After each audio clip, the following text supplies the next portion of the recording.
Business editor Richard Southern joins us now. And Richard, thousands of Canadian travelers are breathing a sigh of relief today. Yeah, no WestJet strike. Good to see you, Melissa. I know you were at the airport covering this story yesterday.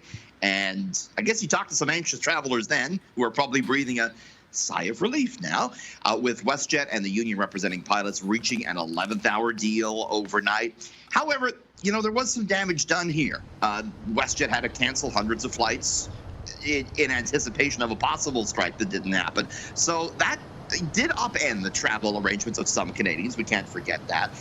Likely took a financial toll on the privately owned WestJet and probably didn't do much to help out the reputation of the Canadian aviation sector, which isn't great right now. The other factor here is what the deal the pilots got, which we don't know the numbers, but they got a big raise, we think, here. And the head of McGill's aviation management program is out saying he thinks this is a landmark a deal that obviously pilots at Air Canada and other airlines will want, and it's going to lead to salaries going up for pilots in Canada. The good news, though, Melissa, is that it's unlikely, they say, to lead to higher ticket prices because we have all of these low-cost airlines coming into the market and competition is up. So good for the pilots. Good for Canadians, so we don't have to deal with this strike this weekend. Yeah, great news for travelers. Now, the Victoria Day long weekend marks the unofficial start of summer, and for many, that means plenty of driving.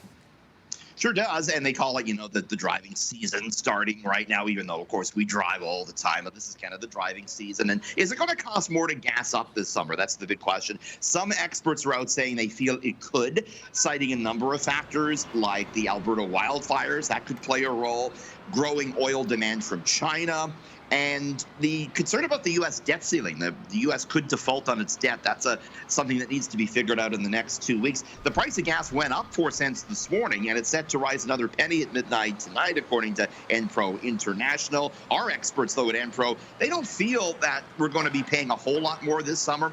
Melissa, remember last June we hit a record, $2.14 a liter. They don't think, thankfully, we're going back to that level. Okay, now the Ontario government is offering up more money to a large automaker. Yeah, how do Ontarians feel about this? That your taxpayer dollars, more of your taxpayer dollars going to a global auto giant. Melissa, Premier Ford today said Stellantis is getting another taxpayer injection from the Ontario government after it stopped production on its $5 billion battery plant in Windsor this week because it said the federal government of Canada didn't match subsidies being offered in the United States. Here's Premier Ford today. I will confirm we're putting more money on the table there.